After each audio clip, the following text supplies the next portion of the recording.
I want to be able to feel emotionally different. And I know when clients come to me, it's like, they don't want to talk about it. They don't want a diagnosis. They don't want to spend endless hours going over the narrative. They want emotional resolution. Any successful relationship starts with finding your center, the truth at the core of who you are. Only then can you develop the ability to truly connect with someone else. Concentric is about aligning with people who share a common center. This show gives you the tools and the skills to do just that through practical training, real-life stories and examples, and in-depth interviews with people who have taken this journey and come out the other side better for it. Welcome to Concentric. We're glad you're here.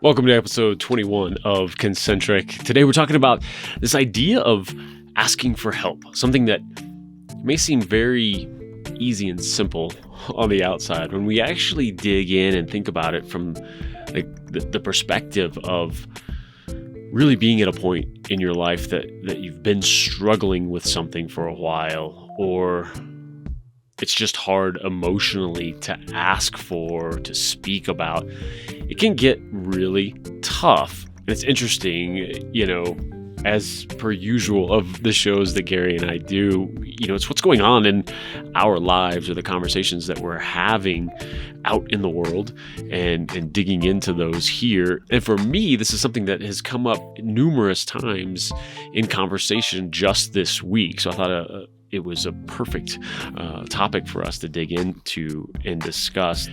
I consider myself someone who is lucky enough to have someone like Gary to talk to and many other friends who we actually talk about difficult things and, going through stuff and actually communicate. But I bring that up because, it's something that people can struggle with at all levels. And I'm someone who finds it easy to talk about things, have difficult conversations, and still it's tough. Still, I found myself just a few weeks ago struggling with something so much, and I actually did reach out to Gary for help in my own weird, awkward way because I was too ashamed to, just come out and ask, and not ashamed of the problem or even the thing to talk about necessarily, but just that feeling of being a burden. I think that can be an aspect of this at times too, that it's not that I didn't want to share it, but I didn't want to be that burden. And I think that's a big piece of why it's so difficult to ask for help for a lot of us. But it's also something that's incredibly important to do. And Gary really walks us through not only examples of how and how we can work through things that we're trying to ask for help around, but everything from, personal all the way to corporate versions of this that, need to happen and need to get addressed before we can all move forward. All right, let's jump in. Welcome to Concentric, everyone. Gary, how are you, sir? I have been incredibly good. It's been a really long couple months. So the new year got started and I've launched a bunch of new products. So it's pretty exciting. And I think that's why we just put a little bit of a pause on our Concentric podcast, just because things have been super, super, super busy. But now everything's kind of in the basket and we're good. As per usual, we kind of come together and see what's been coming up for each of us. And one of the things that has come up strangely, probably 3 different conversations this week for me, is this idea of asking for help. And it's one of those, I think if you had talked to me a week ago and just, very, casually said, "Oh, do you have a problem asking for help?" "Oh, no. What are you talking about?" "No, not really." But as I got deeper in these conversations, it was really interesting to see, when you get beyond just, "Oh, hey, could I borrow a book from you?" Not that kind of ask for help, but really, I'm struggling with this. Can you help me? Level of ask for help. I realized, wow, I've experienced that very recently, and it was unbelievably difficult. And And I guess it was more shocking to me because I do talk about things. I have amazing people like you, Gary, in my life to talk to about things as they come up. And it was still difficult. So it was quite the revelation. And I think it's different for men and women as well at different levels and what that brings up maybe. But I thought it would be a great topic for us to dig into and your experience on helping people on that side of things and Yeah. if you've encountered that as well. Yes, actually, I have. Um, a lot of times when people will come to me for coaching, it is like just this last 2 weeks, I think I've had about 4 or 5 people referred to me by other, by other past clients and stuff, and none of them have reached out. And I'm thinking, I'm like, well, I'll send them off just a little email saying, hey, I'm here when you're ready. Um, just let me know. And I this whole subject when you brought it up, I immediately started to go to all the different types of emotions that can come up for people, depending on what our own developmental, kind of issues are. Some it'll be around when I ask for help. Am I exposing things that I am afraid to look at? Am I going to expose things that I'm too ashamed to have seen by anybody else? Can I hide this away and compartmentalize it and just pretend that I'm calling it done when I'm emotionally being triggered? How many masks do I have to wear over my face so no one sees that I have this internal issue going on with myself? How can I mask it best? And there's just a whole variety of different iterations of fear that can come up in a person when they're asking for help. A lot of times when people ask for help, there is a I'll have to speak for myself here. I don't ask for help if I want to be able to feel emotionally different. And I know when clients come to me, it's like, they don't want to talk about it. They don't want a diagnosis. They don't want to spend endless hours going over the narrative. They want emotional resolution. And those are exactly the type of clients I want to be able to work with, because in this type of work, you can get emotional resolution. So very few people have enough self-awareness to know where some of these deeper issues are rooted in. And I think that is part of the issue as well. It's about having a resistance to ask for help, because the person asking for help doesn't know where the root cause of these issues are. So it's a mystery to them. So they sit, they try to figure it out. They can't figure it out because it's generally at a very deep unconscious level. And when they have a suspicion that may be it, oftentimes the last thing a person wants to do is go way back into the past to resolve a root cause issue, and they're not sure who's capable of being able to facilitate that for them. So they don't ask for help.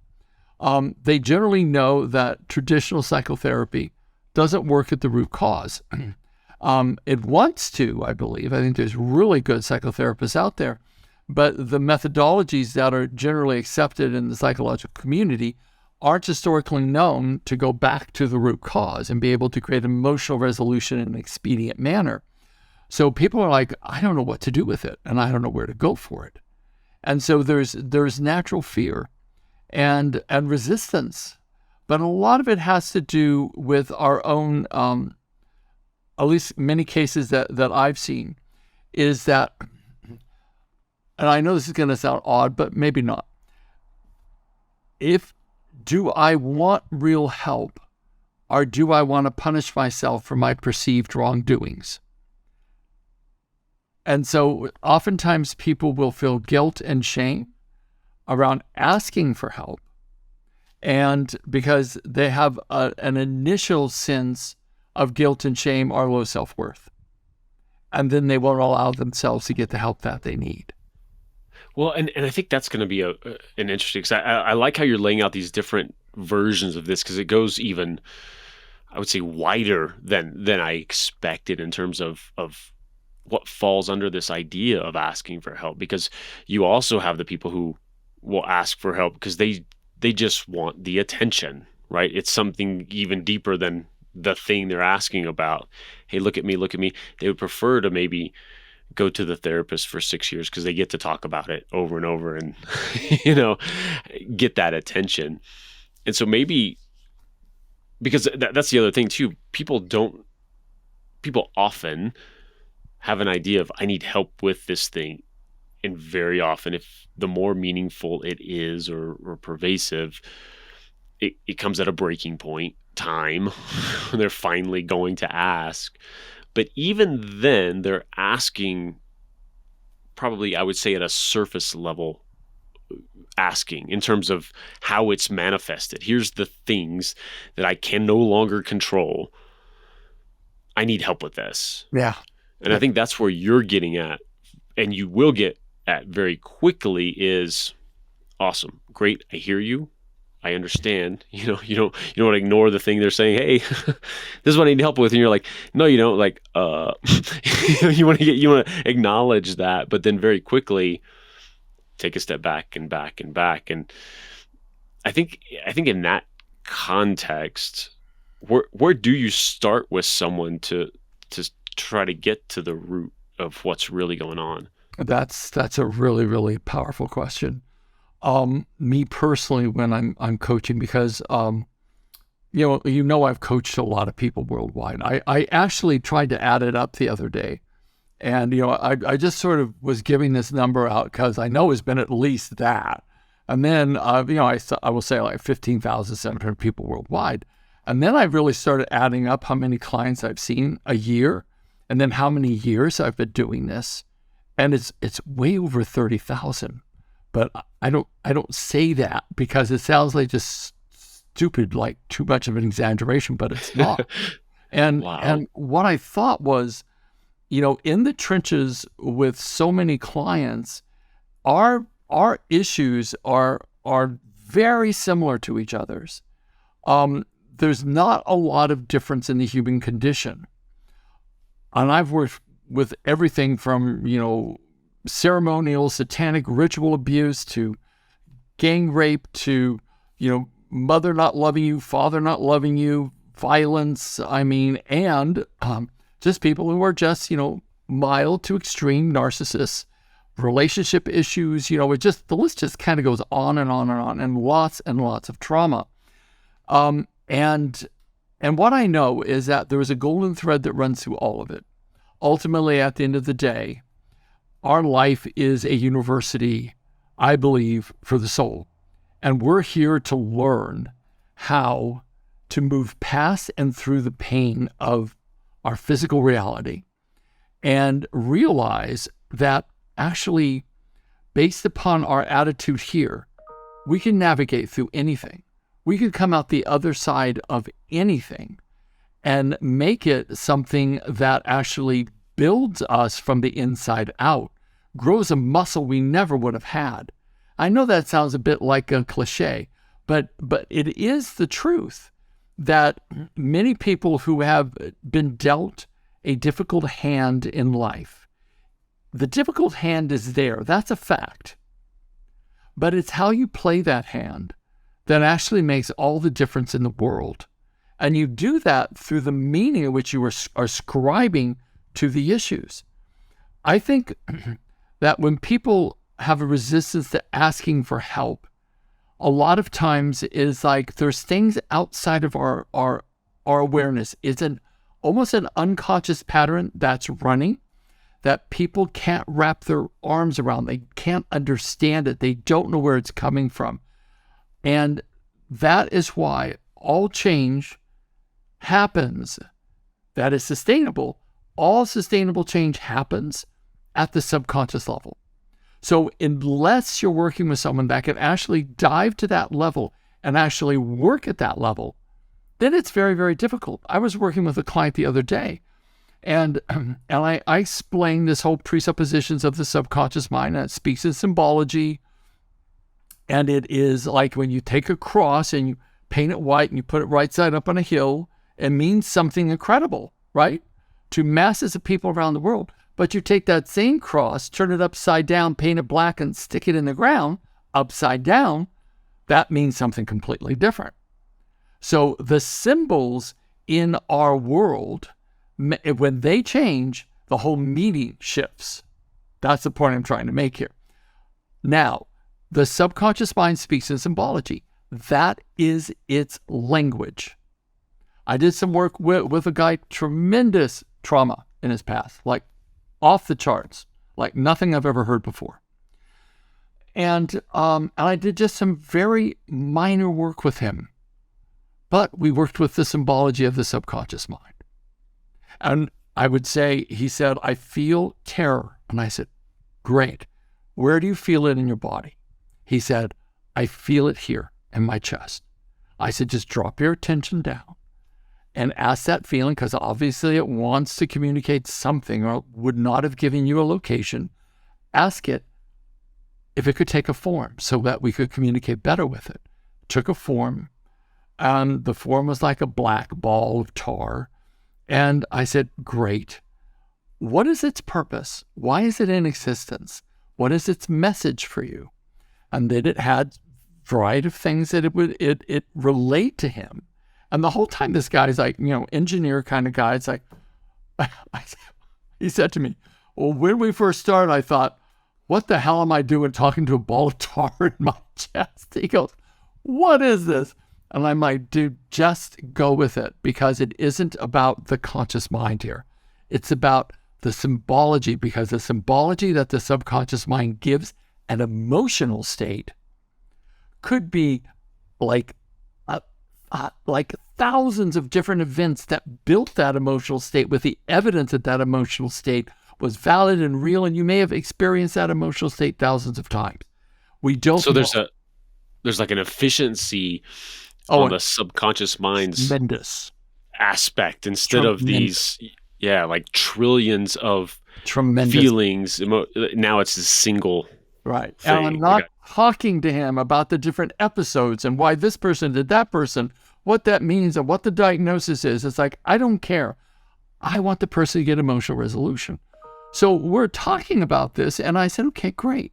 It's like, then we do things, but I'm not going to explain the whole process. But what we did was, at the very end, we brought all these resources, I would call it the inner healer, all these resources that were tremendously associated to the best things of his life. Whatever his faith was involved in that. Whatever the best quality of his life was, they were involved in that. All the times he was loved, that was involved in it. And we brought it down to that ball of tar. And I said, just ask that part of you that loves unconditionally, that is your inner healer, to do the healing work that is appropriate for today. Very important command. Appropriate for today. Don't change it, route it out, throw it out. No, make it appropriate for today, because there's an ecology to change. And after about 10 minutes of him sitting in silence, I said, just nod your head when it feels complete with you. And after about 10 minutes, he nodded his head. Very little information is being spoken. And he comes back and he looks at me and he goes, I feel completely different. And I was like, good.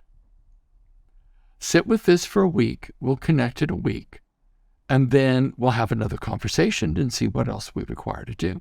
Now, there's other conversations within the session, but this one tiny little intervention, just working with the symbology of the subconscious mind, being able to create enough rapport with a part of him that was terrified, to be able to have me be able to engage with that part in a way that brought resources to it and had it actually shift the symbology of it, because a black piece of tar turned into a shining orb.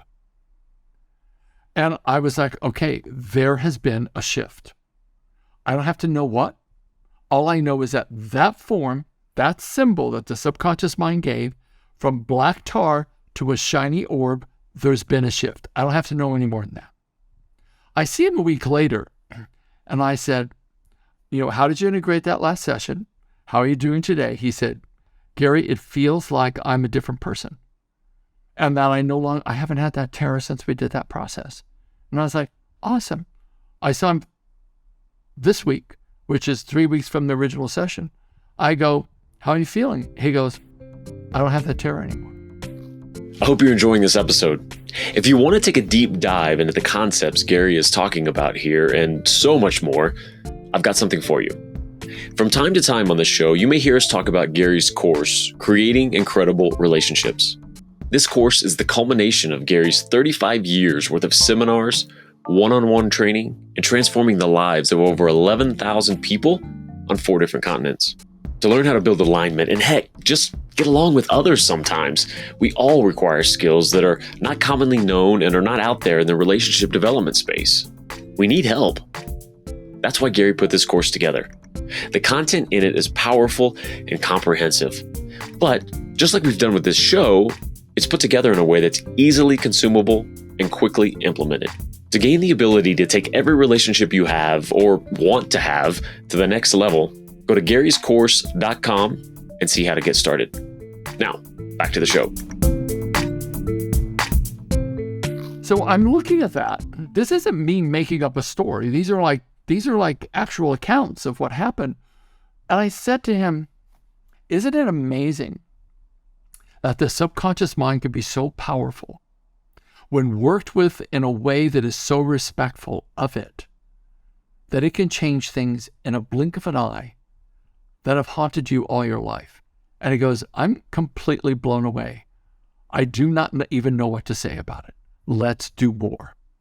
So we've got 8 sessions ahead of us, and we're digging into all of it now.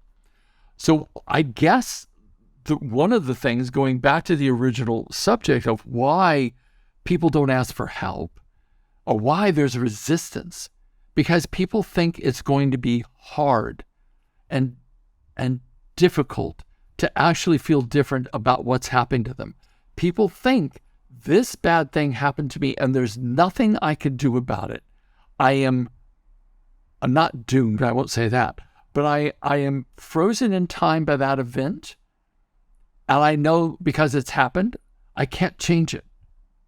And what I'm here to say is that you actually can. Because a memory is only picture, sounds, and feelings glued together by the emotional states and the way it originally entered your nervous system. And that is changeable in a very, very short period of time, anywhere from 10 minutes to a half hour. So people have to understand that there's options and availability because there's information on the planet now that has never been here before. Ways of working with people that is not from the Freudian Jungian models of traditional psychotherapy, which is fabulous, by the way, and it suits people to at a certain point of their evolution. And then there come a point where they go, I need something different. And that's where people will come and seek people like me out. So what we have to start looking at is if people are afraid of asking for help, know that there's systems available that actually can help you really, really quickly.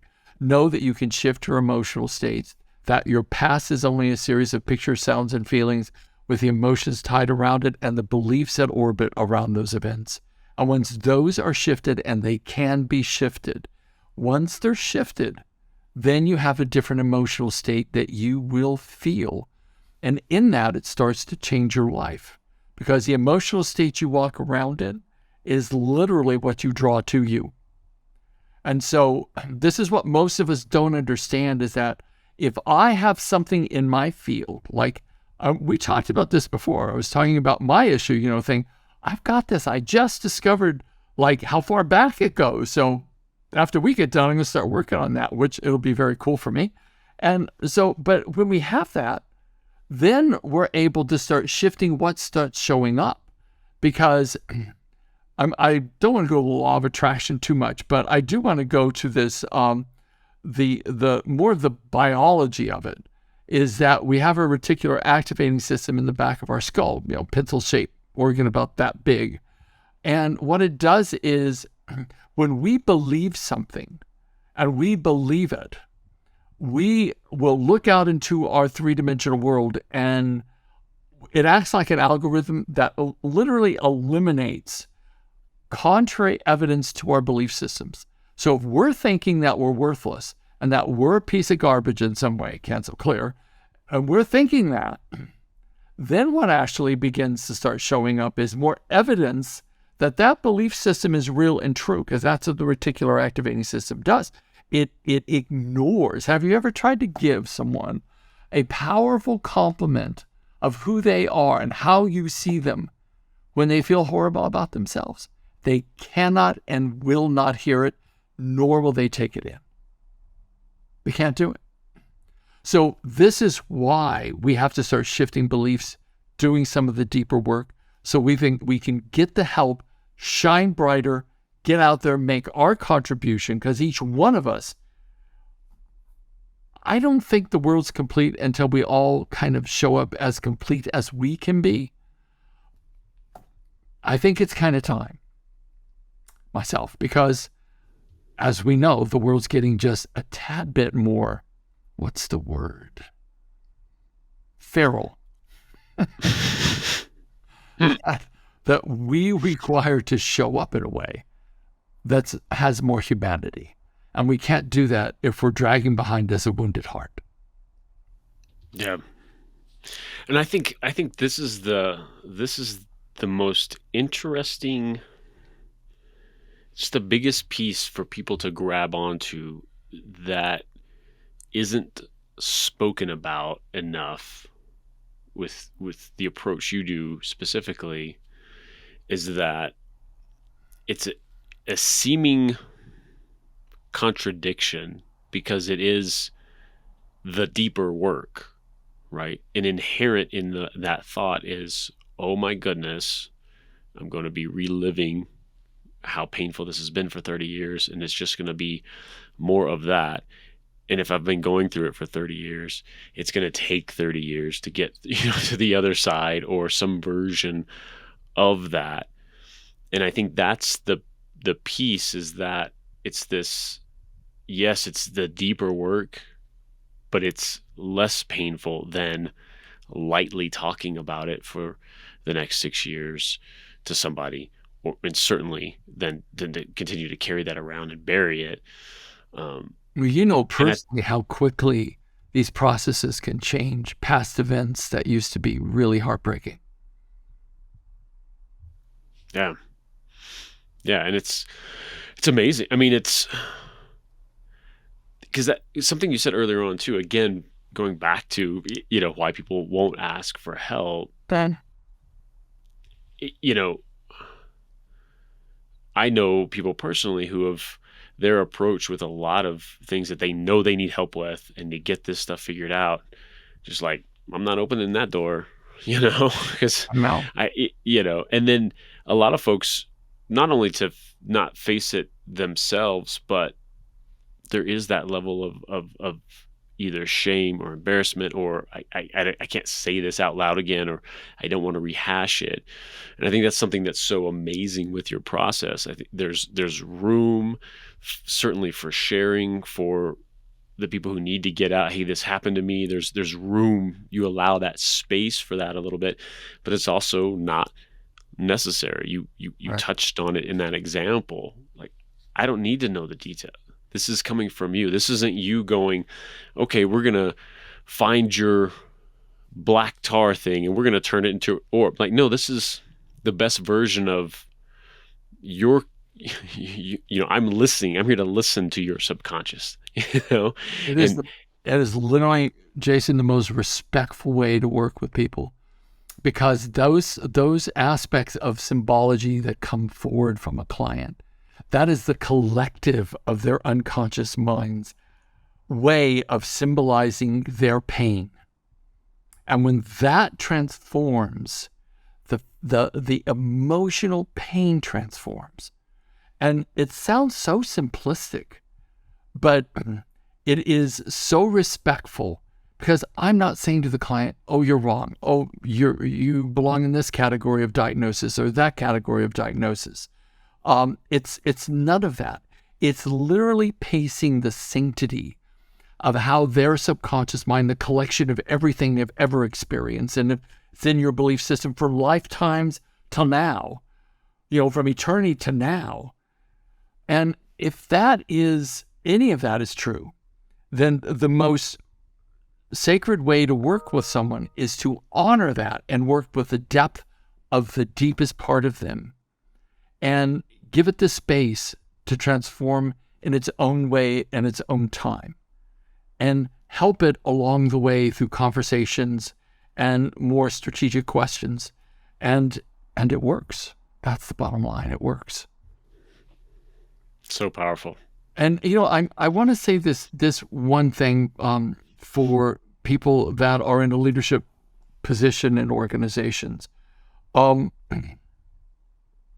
was asked by a company to help them begin to evolve the leaders that they are suspecting are going to be in a succession plan to replace the top leadership of this particular organization. It's a huge organization, and they know they have to plan. They have to get their succession plan in place.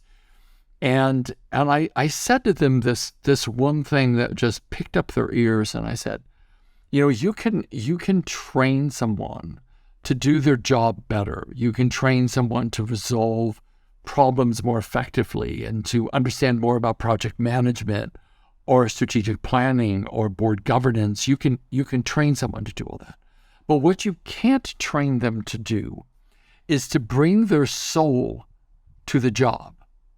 You can't train them to show up in a way that brings the humanity, because this company, at a very high level of leadership, they are amazing. Like, they bring their soul to work. And I said, you can't train someone to have the level of humanity, generosity, respect for their people, and true caring, which means you bring your soul to work. That isn't necessarily trainable unless they're able to tap into that inside themselves and understand the value of that level of leadership. So this is a part where they've already sort of bypassed the individual person that's a candidate for a leadership position. They've bypassed all of the resistance, and they just said, you're just going to go coach with this guy, because everyone we've given him, they've changed completely. So you're going to go coach with this guy. And that's the contract that I'm currently involved in. And I thought that is the absolute truth for most people. If they can't ask for help because of whatever issues going on, either their fear of not being good enough, or their shame, or their sense of imposterism, all of that, if they can't ask for help, they can never bring their soul to work because they're too busy holding up a mask of what they're pretending to be. And there's so much, in my opinion, leader shame in the corporate arena, because people have leadership positions and they know that they really don't know how to lead. And they know that it's difficult for them to get engagement from their teams, and that there must be a secret sauce to make it all work. And there is, there's two things they have to be able to engage in, which is their own vulnerability and transparency so people can trust them, and the ability to have respect for other people, meaning that you truly listen. You take away, if you have any team leads or managers, you either evolve those team leads and managers to have and listen and speak respectively to their team members, or you repurpose them into another position within the company that is not working as an authority in a team environment. So it becomes this thing where it's cyclical. First it comes from here, then it comes out into your teams, your family, then it goes out into the larger community that is your organization. And even there, I think it goes out even further, which is out into the community in which your organization serves. So all of it is really about coming from the core of you, how you're going to manage you, so your heart can open more, you can trust bigger, you can be more transparent, you can be more authentic, so people become inspired by you and trust you. When they trust you, they work faster, they work harder, greater staff retention, greater productivity, and greater culture. So coming full circle from I need help to, this is how we start to actualize everything. We get the help, but get the help that works at the deepest level so that your heart can open and be who you really are, and then begin to cast that out to others and pay that forward so more can be served. And I think when we do that, that's when we become an authentic leader. Wonderful. I love that. I definitely encourage folks to reach out to you who are in that spot, and they find themselves needing to ask for that help and get this figured out. Well, and people in business looking for strategy and podcast development and videography. I mean, you're one of the best in the business, buddy. So people need to reach out to you for that, because once their message gets honed, they have to have a way of getting out there, posting on LinkedIn, posting on Facebook, but they need to be professionally done videos, or else you lose your credibility and you begin to start diminishing your brand. So I think what we're both doing is really vital for the evolution of people that are conscious entrepreneurs and intrapreneurs and companies to actually do something wildly more effective. Yes. Big time. All right, Gary. Thank you so much. Wonderful. And we'll see you all next time. Thanks for joining us on another episode of Concentric. If you enjoyed this episode, we'd certainly like a great review from you on your favorite podcasting platform. But more than that, what really makes a difference to a show like ours is a recommendation to someone who would love this show like you do. Word of mouth referrals to your network and your podcast devouring friends is incredibly helpful to the growth of this show. For episode links and info, go to concentricshow.com. Thank you so much, and remember to keep building alignment to build a better life.